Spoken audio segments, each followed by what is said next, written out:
तो आइए सुनते हैं प्रेमचंद की कहानियों का संग्रह मानसरोवर भाग 1 की और एक कहानी जिसका नाम है शिकार। फटे वस्त्रों वाली मुनिया ने रानी वसुधा के चांद से मुखड़े की ओर सम्मान भरी आंखों से देखकर राजकुमार को गोद में उठाते हुए कहा, हम गरीबों का इस तरह कैसे निबाह हो सकता है महारानी? मेरी तो अपने आदमी से एक दिन ना पटे, मैं उसे घर में बैठने ना दूं, ऐसी ऐसी गालियां सुनाऊं कि छठी का दूध याद आ जाए। रानी वसुधा ने गंभीर विनोद के भाव से कहा, क्यों, वह कहेगा नहीं?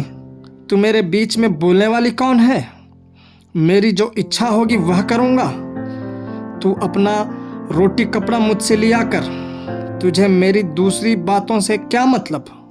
मैं तेरा गुलाम नहीं हूं। मुनिया 3 ही दिन से यहाँ लड़कों को खिलाने के लिए नौकर हुई थी। पहले 2-4 घरों में चौका बर्तन कर चुकी थी, पर रानियों से अदब के साथ बातें करना अभी न सीख पाई। उसका सूखा हुआ सांवला चेहरा उत्तेजित हो उठा। कर्कश स्वर में बोली, जिस दिन ऐसी बातें मुंह से निकालेगा मूछें उखाड़ लूंगी सरकार। वह मेरा गुलाम नहीं है तो क्या मैं उसकी लौंडी हूं? अगर वह मेरा गुलाम है तो मैं उसकी लौंडी हूं। मैं आप नहीं खाती, उसे खिला देती हूं, क्योंकि वह मर्द बच्चा है। पल्लेदारी में उसे बहुत कसाला करना पड़ता है। आप चाहे फटे पहनो, पर उसे फटे पुराने नहीं पहनने देती।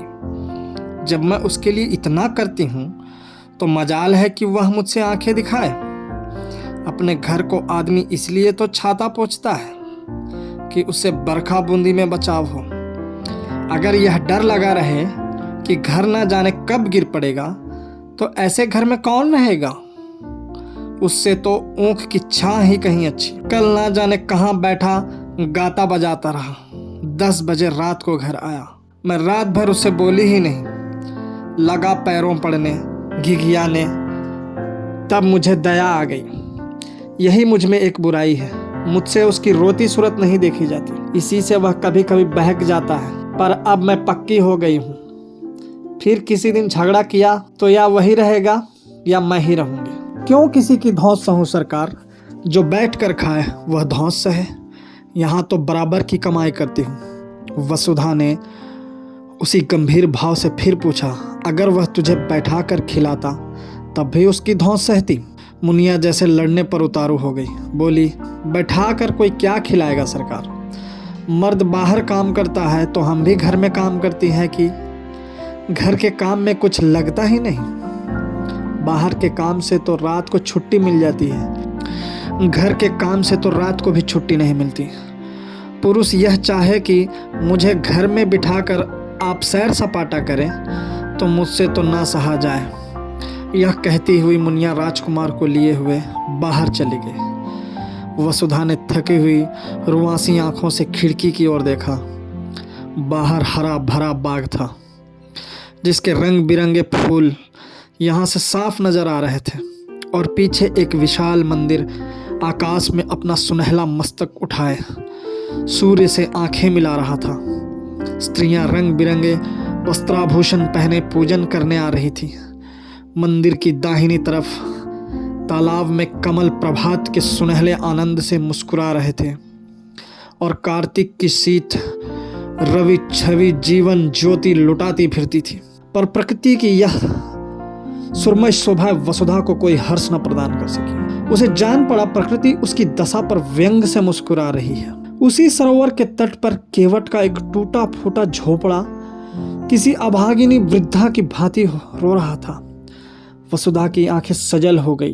पुष्प और उद्यान के मध्य में खड़ा वह सोना झोपड़ा उसके विलास और ऐश्वर्य से घिरे हुए मन का सजीव मित्र था। उसके जी में आया जाकर झोपड़े के गले लिपट जाऊं और खूब रोऊं। वसुधा को इस घर में आए 5 वर्ष हो गए। पहले उसने अपने भाग्य को सराहा था। माता पिता के छोटे से कच्चे आनंदहीन घर को छोड़कर वह एक विशाल भवन में आई थी, जहां संपत्ति उसके पैरों को चूमती हुई जान पड़ती थी। उस समय संपत्ति ही उसकी आंखों में सब कुछ थी। पति प्रेम गौण सी वस्तु थी, पर उसका लोभी मन संपत्ति पर संतुष्ट न रह सका। पति प्रेम के लिए हाथ फैलाने लगा। कुछ दिनों में उसे मालूम हुआ मुझे परम रत्न भी मिल गया, पर थोड़े ही दिनों में वह भ्रम जाता रहा। कुंवर गजराज सिंह रूपवान थे, उदार थे, बलवान थे, शिक्षित थे, विनोद प्रिय थे और प्रेम का अभिनय भी करना जानते थे। उनके जीवन में प्रेम से कंपित होने वाला तार न था। वसुधा का खिला हुआ यौवन और देवताओं को भी लुभाने वाला रूप रंग केवल विनोद का सामान था। घुड़दौड़ और शिकार, सट्टे और मकार जैसे सनसनी पैदा करने वाले मनोरंजन में प्रेम दबकर पीला और निर्जीव हो गया था। और प्रेम से वंचित होकर वसुधा की प्रेम तृष्णा अब अपने भाग्य को रोया करती थी। 2 पुत्र रत्न पाकर भी वह सुखी न थी। कुंवर साहब 1 महीने से ज्यादा हुआ शिकार खेलने गए और अभी तक लौट कर नहीं आए। और यह ऐसा पहला ही अवसर न था। हाँ, अब उनकी अवधि बढ़ गई थी। पहले वह 1 सप्ताह में लौट आते थे, फिर 2 सप्ताह का नंबर चला और अब कई बार से 1-1 महीने की खबर लेने लगे। साल में 3-3 महीने शिकार की भेंट हो जाते थे। शिकार से लौटते तो घुड़दौड़ का राग छिड़ता, कभी मेरठ, कभी पूना, कभी बम्बई, कभी कलकत्ता। घर पर ही रहते तो अधिकतर लंपट रईस जादों के साथ गप्पे उड़ाया करते। पति के यह रंग ढंग देखकर वसुधा मन ही मन कुढ़ती और घुलती जाती थी। कुछ दिनों से हल्का हल्का ज्वर भी रहने लगा था। वसुधा बड़ी देर तक बैठी उदास आंखों से यह दृश्य देखती रही। फिर टेलीफोन पर आकर उसने रियासत के मैनेजर से पूछा, कुंवर साहब का कोई पत्र आया? फोन से जवाब दिया, जी हाँ, अभी खत आया है। कुंवर साहब ने एक बहुत बड़े शेर को मारा है। वसुधा ने जल कर कहा, मैं यह नहीं पूछती आने को कब लिखा है। आने के बारे में तो कुछ नहीं लिखा। यहाँ से उनका पड़ाव कितनी दूर है? यहाँ से 200 मील से कम ना होगा। पीलीभीत के जंगलों में शिकार हो रहा है। मेरे लिए 2 मोटरों का इंतजाम कर दीजिए, मैं आज वहां जाना चाहती हूँ। फोन ने कई मिनट बाद जवाब दिया, 1 मोटर तो वह साथ ले गए हैं, 1 हाकिम जिला के बंगले पर भेज दी गई, तीसरी बैंक के मैनेजर की सवारी में, चौथी की मरम्मत हो रही है। वसुधा का चेहरा क्रोध से तमतमा उठा। बोली, किसके हुक्म से बैंक के मैनेजर और हाकिम जिला को मोटरें भेजी गई? आप दोनों मंगवा लीजिए, मैं आज जरूर जाऊंगी। उन दोनों साहबों के पास हमेशा मोटरें भेजी जाती रही हैं, इसलिए मैंने भेज दी। अब आप हुक्म दे रही हैं तो मंगवा लूंगा। वसुधा ने फोन से आकर सफर का सामान ठीक करना शुरू किया। उसने उसी आवेश में आकर अपना भाग्य निर्णय करने का निश्चय कर लिया था। परित्यक्ता की भांति पड़ी रहकर जीवन को समाप्त न करना चाहती थी। वह जाकर कुंवर साहब से कहेगी, अगर आप समझते हैं कि मैं आपकी संपत्ति की लौंडी बनकर रहूं तो यह मुझसे न होगा। आपकी संपत्ति आपको मुबारक हो। मेरा अधिकार आपकी संपत्ति पर नहीं, आपके ऊपर है। अगर आप मुझसे जौ भर हटना चाहते हैं तो मैं आपसे हाथ भर हट जाऊंगी। इस तरह की और कितनी ही विराग भरी बातें उसके मन में बगुलों की भांति उठ रही थी। डॉक्टर साहब ने द्वार पर आकर पुकारा, मैं अंदर आऊं? वसुधा ने नम्रता से कहा, आज क्षमा कीजिए, मैं जरा पीलीभीत जा रही हूं। डॉक्टर ने आश्चर्य से कहा, आप पीलीभीत जा रही हैं? आपका ज्वर चढ़ जाएगा। इस दशा में मैं आपको जाने की सलाह न दूंगा। वसुधा ने विरक्त स्वर में कहा, बढ़ जाएगा, बढ़ जाए, मुझे इसकी चिंता नहीं है। वृद्ध डॉक्टर पर्दा उठाकर आ गया और वसुधा के चेहरे की ओर ताकता हुआ बोला, लाइए मैं टेम्परेचर ले लूं। अगर टेम्परेचर बढ़ा होगा तो मैं आपको हरगिज ना जाने दूंगा। टेम्परेचर लेने की जरूरत नहीं, मेरा इरादा पक्का हो गया है। स्वास्थ्य पर ध्यान रखना आपका पहला कर्तव्य है। वसुधा ने मुस्कुरा कर कहा, आप निश्चिंत रहिए, मैं इतनी जल्दी मरी नहीं जा रही हूं। फिर अगर किसी बीमारी की दवा मौत ही हो तो आप क्या करेंगे? डॉक्टर ने 2-1 बार आग्रह किया, फिर विस्मय से सिर हिलाता चला गया। रेलगाड़ी से जाने में आखिरी स्टेशन से 10 कोस तक जंगली सुनसान रास्ता तय करना पड़ता था। इसलिए कुंवर साहब बराबर मोटर ही पर जाते थे। वसुधा ने उसी से जाने का निश्चय किया। 10 बजते बजते दोनों मोटरें आई। वसुधा ने ड्राइवरों पर गुस्सा उतारा।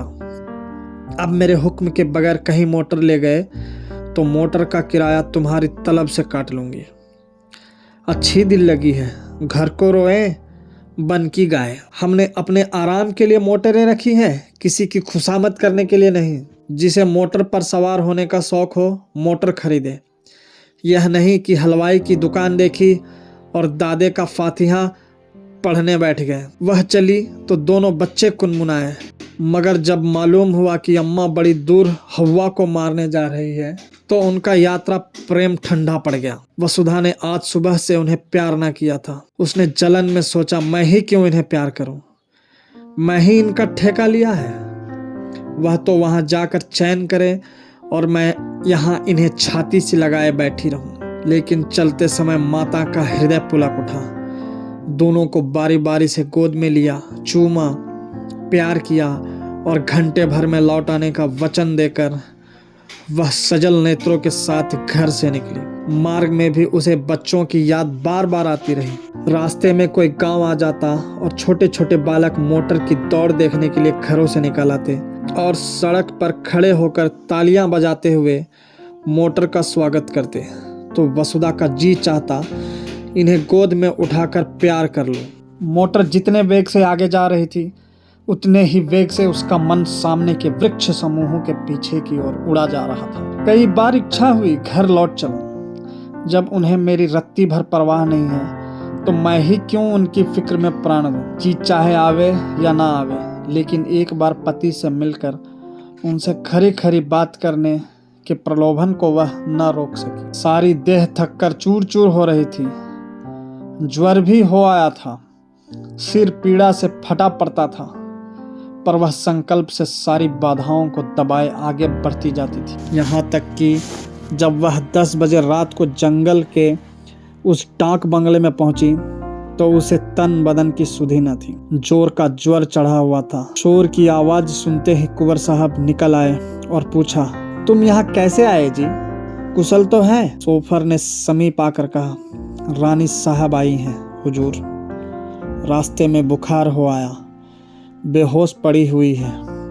कुंवर साहब ने वहीं खड़े कठोर स्वर में पूछा, तो तुम उन्हें वापस क्यों न ले गए? क्या तुम्हें मालूम नहीं था यहाँ कोई वैद्य हकीम नहीं है? सोफर ने सिर पिटाकर जवाब दिया, हुजूर वह किसी तरह मानती ही न थी तो मैं क्या करता? कुंवर साहब ने डांटा, चुप रहो जी, बातें ना बनाओ। तुमने समझा होगा शिकार की बाहर देखेंगे और पड़े पड़े सोएंगे।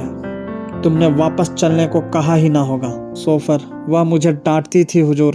तुमने कहा था? मैंने कहा तो नहीं हुजूर।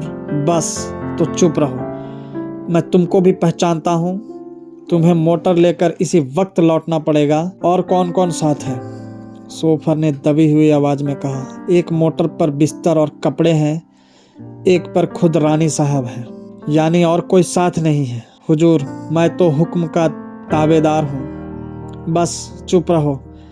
यूं झल्लाते हुए कुंवर साहब वसुधा के पास गए और आहिस्ता से पुकारा। जब कोई जवाब न मिला तो उन्होंने धीरे से उसके माथे पर हाथ रखा। सिर गर्म तवा हो रहा था।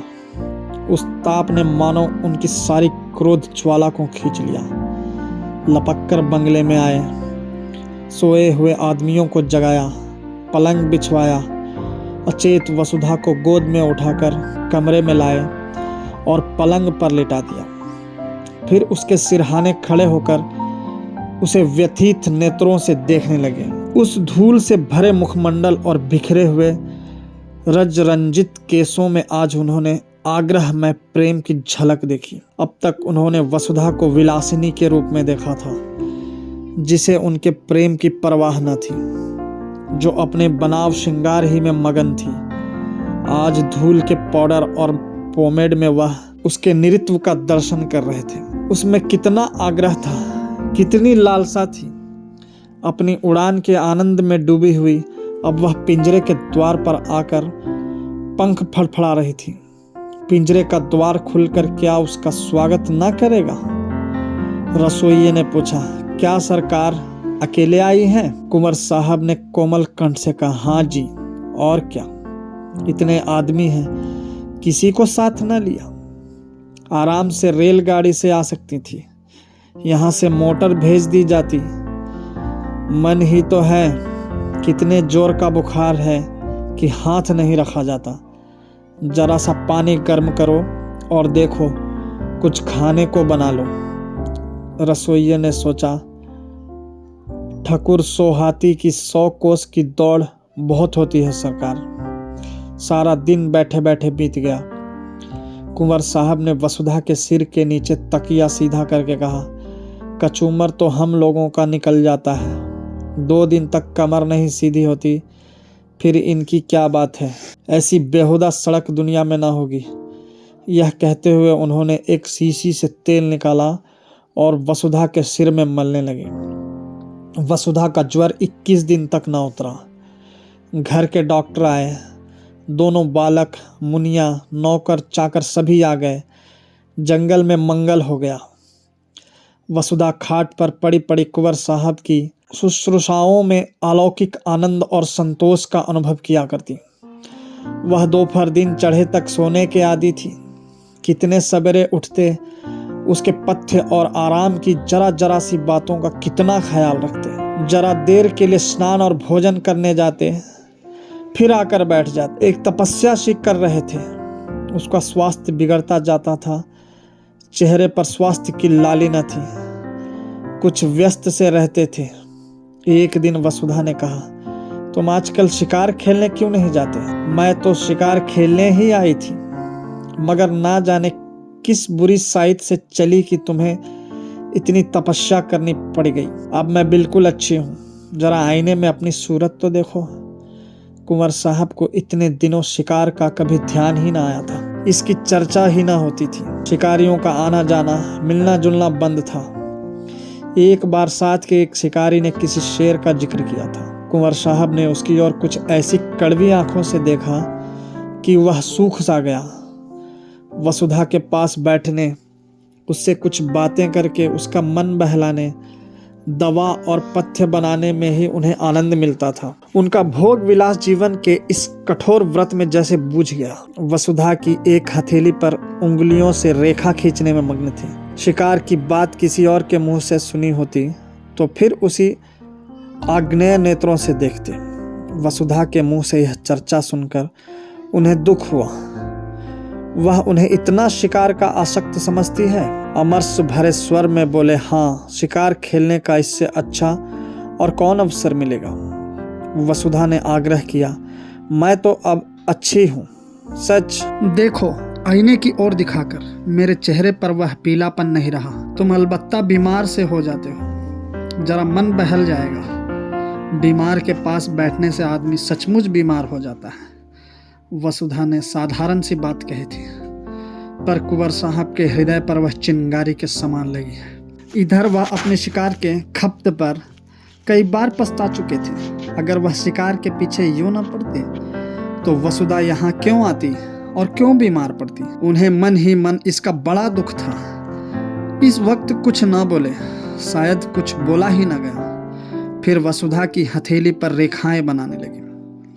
वसुधा ने उसी सरल भाव से कहा, अब की तुमने क्या क्या तोहफे जमा किए, जरा मंगाओ, देखूं। उनमें से जो सबसे अच्छा होगा उसे मैं ले लूंगी। अब की मैं भी तुम्हारे साथ शिकार खेलने चलूंगी। बोलो, मुझे ले चलोगे ना? मैं मानूंगी नहीं।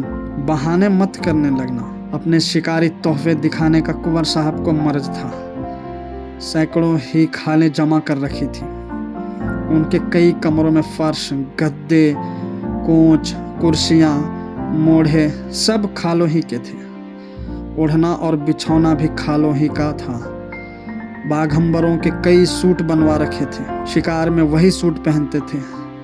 अब की भी बहुत से सींग, सिर, पंजे, खालें जमा कर रखी थी।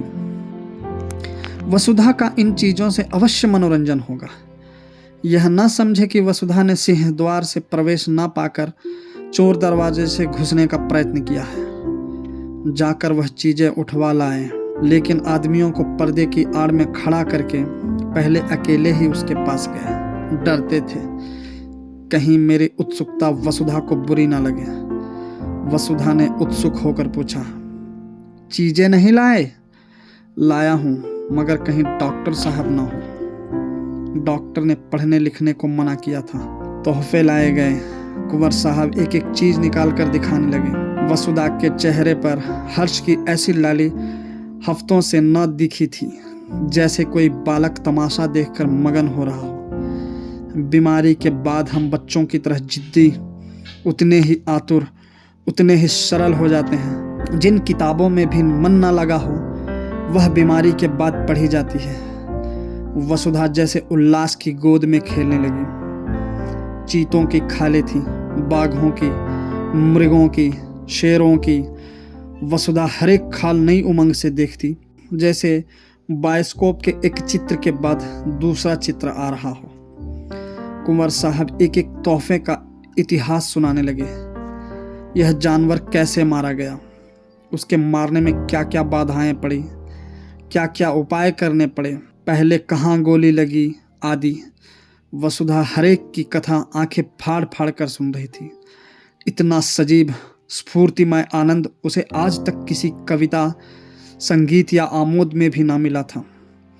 सबसे सुंदर एक सिंह की खाल थी, वही उसने छांटी। कुंवर साहब की यह सबसे बहुमूल्य वस्तु थी। उसे अपने कमरे में लटकाने को रखे हुए थे। बोले, तुम बाघंबरों में से कोई ले लो, यह तो कोई अच्छी चीज नहीं। वसुधा ने खाल को अपनी ओर खींचकर कहा, रहने दीजिए अपनी सलाह, मैं खराब ही लूंगी। कुंवर साहब ने जैसे अपनी आंखों से आंसू पोंछकर कहा, तुम वही ले लो, मैं तो तुम्हारे ख्याल से कह रहा था। मैं फिर वैसा ही मार लूंगा। तो तुम मुझे चकमा क्यों देते थे? चकमा कौन देता था? अच्छा, खाओ मेरे सिर की कसम कि यह सबसे सुंदर खाल नहीं है। कुंवर साहब ने हार की हंसी हंसकर कहा, कसम क्यों खाए इस एक खाल के लिए? ऐसी ऐसी 1,00,000 खालें हों तो तुम्हारे ऊपर न्यौछावर कर दूं। जब शिकारी सब खालें लेकर चला गया तो कुंवर साहब ने कहा, मैं इस खाल पर काले ऊन से अपना संपूर्ण लिखूंगा। वसुधा ने थकान से पलंग पर लेटते हुए कहा, अब मैं भी शिकार खेलने चलूंगी। फिर वह सोचने लगी, वह भी कोई शेर मारेगी और उसकी खाल पतिदेव को भेंट करेंगी। उस पर लाल ऊन से लिखा जाएगा, प्रियतम। जिस ज्योति के मंद पड़ जाने से हर एक व्यापार, हर एक व्यंजन पर अंधकार छा गया था, वह ज्योति अब प्रदीप्त होने लगी थी। शिकारों का वृत्तांत सुनने की वसुधा को चाट सी पड़ गई। कुंवर साहब को कई कई बार अपने अनुभव सुनाने पड़े। उसका सुनने से जी ही ना भरता था। अब तक कुंवर साहब का संसार अलग था, जिसके दुख सुख, हानि लाभ, आशा निराशा से वसुधा को कोई सरोकार न था। वसुधा को इस संसार के व्यापार से कोई रुचि न थी, बल्कि अरुचि थी।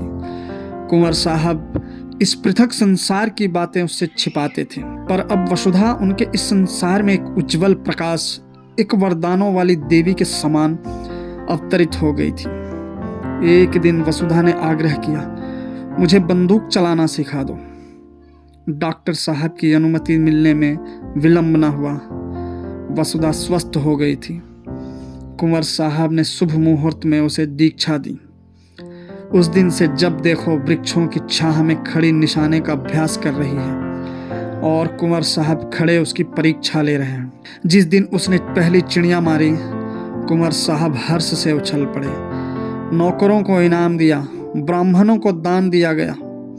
इस आनंद की शुभ स्मृति में उस पक्षी की मम्मी बनाकर रखी गई। वसुधा के जीवन में अब एक नया उत्साह, एक नया उल्लास, एक नई आशा थी। पहले की भांति उसका वंचित हृदय अशुभ कल्पनाओं से त्रस्त न था। अब उसमें विश्वास था, बल था, अनुराग था। कई दिनों के बाद वसुधा की साधा पूरी हुई। कुंवर साहब उसे साथ लेकर शिकार खेलने पर राजी हुए और शिकार था शेर, और शेर भी वह जिसने इधर 1 महीने से आसपास के गांव में तहलका मचा दिया था। चारों तरफ अंधकार था, ऐसा सघन कि पृथ्वी उसके भार से कराहती हुई जान पड़ती। कुंवर साहब और वसुधा एक ऊंचे मचान पर बंदूक लिए दम साधे बैठे हुए थे। बहुत भयंकर जंतु था। अभी पिछली रात को वह एक सोते हुए आदमी को खेत में मचान पर से खींच कर ले भागा था। उसकी चालाकी पर लोग दांतों तले उंगली दबाए थे। मचान इतना ऊंचा था कि चीता उछल कर ना पहुंच सकता था। हाँ, उसने यह देख लिया कि वह आदमी मचान पर बाहर की तरफ से सिर किए सो रहा था। दुष्ट को एक चाल सूझी। वह पास के गांव में गया और वहां से एक लंबा बांस उठा लाया। बस के एक सिरे को उसने दांतों से कुचला और जब उसकी कच्ची सी बन गई तो उसने जाने अगले पंजों या दांतों से उठाकर सोने वाले आदमी के बालों में फिराने लगा। वह जानता था बाल बांस के रेशों में फंस जाएगा। एक झटके में वह अभागा आदमी नीचे आ रहा। इसी मानस भक्षी चीते की घात में दोनों शिकारी बैठे हुए थे। नीचे कुछ दूर पर भैंसा बांध दिया गया था और शेर के आने की राह देखी जा रही थी। कुंवर साहब शांत थे, पर वसुधा की छाती धड़क रही थी। जरा सा भी पत्ता खड़कता तो वह चौंक पड़ती और बंदूक सीधी करने के बदले में चौंक कर कुंवर साहब से चिपक जाती। कुंवर साहब बीच बीच में उसकी हिम्मत बांधाते जाते थे। ज्यों ही भैंसे पर आया, मैं उसका काम तमाम कर दूंगा। तुम्हारी गोली की नौबत ही ना आने पावेगी, वसुधा ने सिहर कर कहा। और जो कहीं निशाना चूक गया तो उछलेगा, तो फिर दूसरी गोली चलेगी। तीनों बंदूकें तो भरी तैयार रखी है। तुम्हारा जी घबराता तो नहीं? बिल्कुल नहीं। मैं तो सोचती हूँ पहला मेरा निशाना होता। पत्ते खड़खड़ा उठे। वसुधा चौंक कर पति के कंधों से लिपट गई। कुंवर साहब ने उसकी गर्दन में हाथ डालकर कहा, दिल मजबूत करो प्रिय। वसुधा ने लज्जित होकर कहा, नहीं नहीं, मैं डरती नहीं, जरा चौंक पड़ी थी। सहसा भैंसे के पास दो चिंगारियां सी चमक उठी। कुंवर साहब ने धीरे से वसुधा का हाथ दबाकर शेर के आने की सूचना दी और सतर्क हो गए। जब शेर भैंसे पर आ गया तो उन्होंने निशाना मारा, खाली गया। दूसरा फायर किया। चीता जख्मी तो हुआ पर गिरा नहीं। क्रोध से पागल होकर इतनी जोर से गरजा कि वसुधा का कलेजा दहल उठा। कुंवर साहब तीसरा फायर करने जा रहे थे कि चीते ने मचान पर जस्त मारी। उसके अगले पंजों के धक्के से मचान ऐसा हिला कि कुंवर साहब हाथ में बंदूक लिए झोंके से नीचे गिर पड़े। कितना भीषण अवसर था। अगर एक पल का भी विलंब होता तो कुंवर साहब की खैरियत न थी।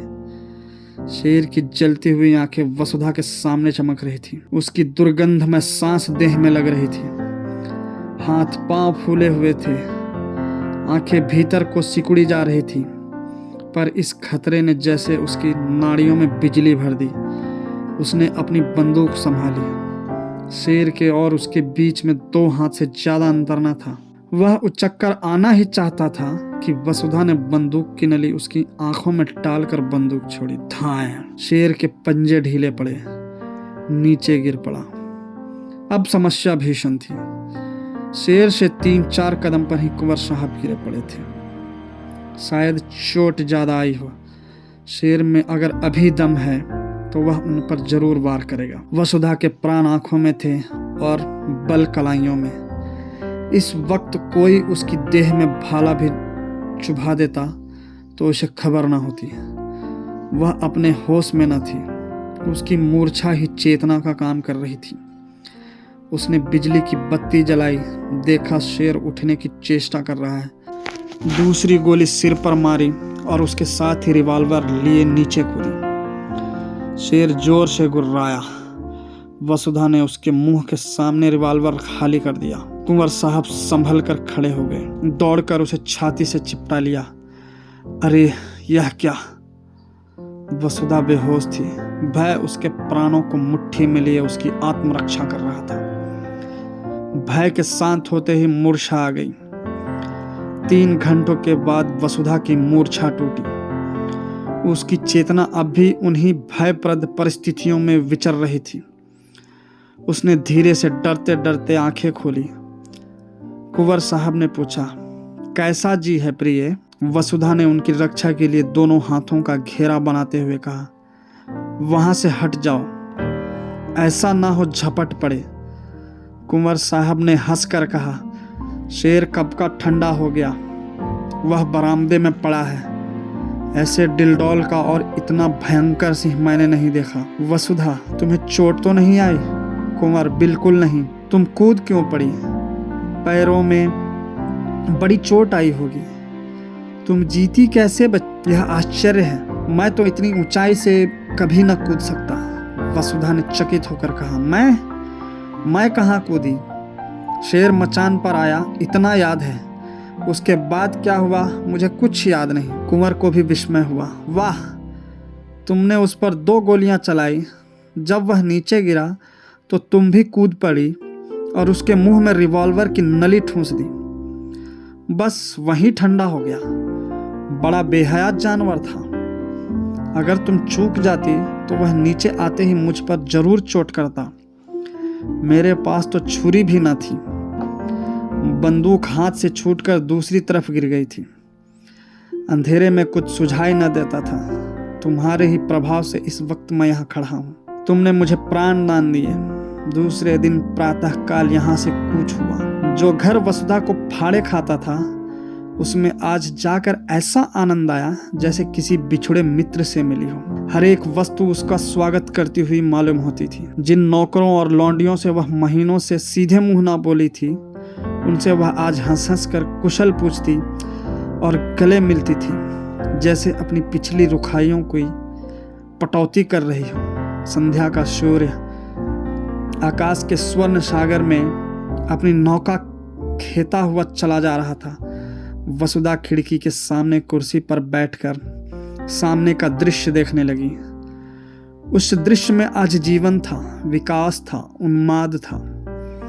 केवट का वह सूना झोपड़ा भी आज कितना सुहावना लग रहा था। प्रकृति में मोहिनी भरी हुई थी।